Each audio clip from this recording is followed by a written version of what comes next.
Hello! Welcome back to the channel. HDB financial services limited గురించి discuss చేద్దామండి. ఈ company 2007లో స్టార్ట్ చేశారు. వీళ్ళేంటంటే ఇండివిడ్యువల్స్‌కి, స్మాల్ బిజినెసెస్‌కి లోన్స్‌ని ప్రొవైడ్ చేస్తారు. నాన్ బ్యాంకింగ్ ఫినాన్షియల్ కంపెనీ అనమాట. వీళ్ళ బిజినెస్ మోడల్ వచ్చేసి ఫిజికల్ అండ్ డిజిటల్ మోడల్ అండి. ఫిజికల్ బ్రాంచెస్‌తో పాటు in house telecalling teams and sale agents and ఛానల్స్‌తో పార్ట్నర్‌షిప్ మెయింటైన్ చేస్తున్నారు. సో, దీనివల్ల ఆన్‌లైన్ అండ్ ఆఫ్‌లైన్‌లో వైడ్ రేంజ్ ఆఫ్ కస్టమర్స్‌తో రీచ్ అయ్యేలాగా ఉంటదనమాట. అండ్ దీంతో పాటు వీళ్ళు అడిషనల్ సర్వీసెస్‌ని కూడా ప్రొవైడ్ చేస్తారు. For example back office operations అని, సేల్స్ సపోర్ట్ అని ఇలా డిఫరెంట్ కైండ్ ఆఫ్ అడిషనల్ సర్వీసెస్‌ని కూడా ప్రొవైడ్ చేస్తున్నారండి.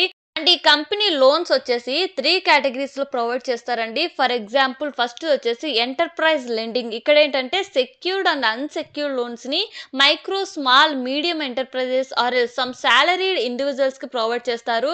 నెక్స్ట్ వచ్చేసి అసెట్ ఫినాన్స్. ఇక్కడేంటంటే వెహికల్స్ మీద లోన్స్‌ని ప్రొవైడ్ చేస్తుంటారు. అండ్ కన్స్యూమర్ ఫినాన్స్ ఇక్కడేంటంటే పర్సనల్ లోన్స్‌ని అయితే ప్రొవైడ్ చేస్తుంటారు. హౌస్ హోల్డ్ నీడ్స్ కోసం ఆర్ ఎల్స్ పర్సనల్ పర్పసెస్ కోసం. సో, ఈ 3 కేటగిరీస్‌లో వీళ్ళు లోన్స్‌ని అయితే ప్రొవైడ్ చేస్తారండి. అండ్ కంపెనీ యొక్క లొకేషన్ వచ్చేసి 31 స్టేట్స్‌లో ఉంటే బ్రాంచెస్ వచ్చేసి 1771 బ్రాంచెస్ ఉన్నట్టు చెప్తున్నారు. అందులో 80% ఆఫ్ ద బ్రాంచెస్ వచ్చేసి స్మాలర్ టౌన్స్ అండి. అంటే వీళ్ళ main focus rural and semi urban areas మీద ఉంది. అండ్ ఈ కంపెనీలో ఓవరాల్ ఎంప్లాయీస్ వచ్చేసి 2023 ఫినాన్షియల్ ఇయర్‌కి 45,000 పైగా ఉంటే 2025కి 60,000 పైగా ఎంప్లాయీస్ ఉన్నట్టు చెప్తున్నారు. So, employee are staff growth అనేది ఇయర్ ఆన్ ఇయర్ ఇంత ఇంప్రూవ్‌మెంట్ జరిగినప్పుడు ఖచ్చితంగా బిజినెస్ ఎక్స్‌పాన్షన్ అనేది జరుగుతుందండి ఇక్కడ.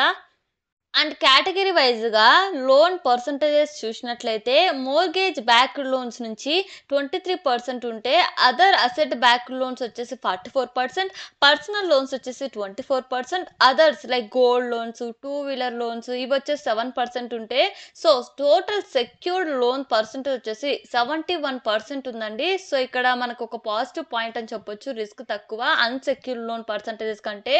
And coming to the revenue అండి. ఇంట్రెస్ట్ ఇన్కమ్ నుంచి వీళ్ళకు 78% రెవెన్యూ వస్తుంటే సేల్ ఆఫ్ సర్వీసెస్ నుంచి 13%, అదర్ ఫినాన్షియల్ చార్జెస్ నుంచి 6% రెవెన్యూ వస్తున్నట్టు చెప్తున్నారు. అండ్ కేటగిరీ వైజ్‌గా రెవెన్యూ చూసినట్లయితే ఎంటర్ప్రైజ్ లెండింగ్ నుంచి 40% రెవెన్యూ వస్తుంటే అసెట్ ఫినాన్స్ నుంచి వీళ్ళకు 37% రెవెన్యూ, కన్స్యూమర్ ఫినాన్స్ నుంచి 21% రెవెన్యూ వస్తున్నట్టు చెప్తున్నారు. And coming to the financial data అండి. ప్రాఫిట్స్‌లో స్లైట్ డ్రాప్ అయితే కనపడింది. విచ్ ఈస్ 12% రీసెంట్ ఫినాన్షియల్ ఇయర్‌లో.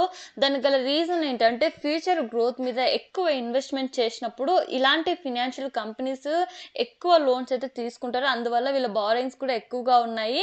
బట్ ఇది ఓన్లీ ఫర్ షార్ట్ టర్మే. ఎందుకంటే ఫ్యూచర్ గ్రోత్‌కి ఎక్కువ ఇన్వెస్ట్ చేయడం వల్ల ఇది కామన్‌గా జరుగుతది. బట్ ఓవరాల్ రెవెన్యూ పరంగా చూసుకున్నట్లయితే ఇయర్ ఆన్ ఇయర్ 15% గ్రోత్ అయితే కనపడింది. అసెట్స్ కానీ, నెట్‌వర్త్ కానీ, ఓవరాల్ సైజ్ అండ్ స్ట్రెంగ్త్ అనేది కీప్ ఆన్ గ్రో అవుతూ వచ్చాయి.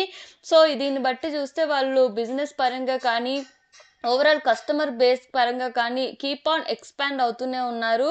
అండ్ ఐపీఓ డీటెయిల్స్ చెప్పే ముందు షేర్ హోల్డర్ కేటగిరీలో కూడా మీరు అప్లై చేయొచ్చండి. ఒకవేళ జూన్ 19th లోపు హెచ్‌డిఎఫ్‌సి బ్యాంక్ షేర్స్ ఒకవేళ మీరు హోల్డ్ చేస్తుంటే.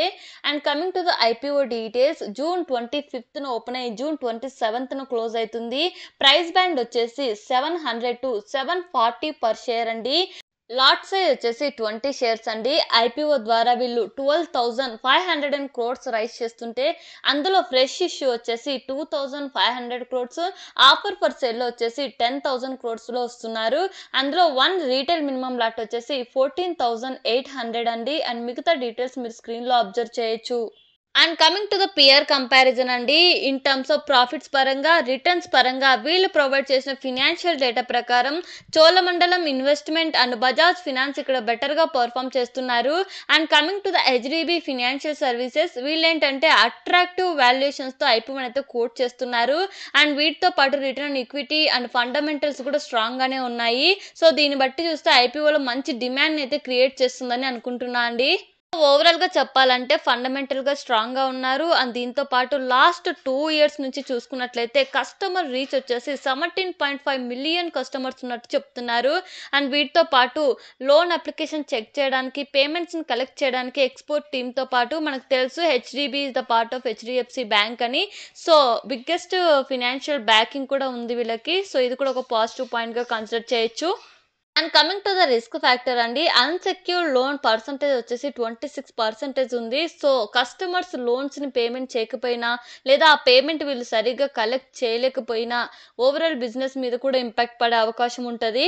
అండ్ ఇంకొక రూల్ ఏంటంటే, ఆర్‌బీఐ ఇష్యూ చేసిందనమాట.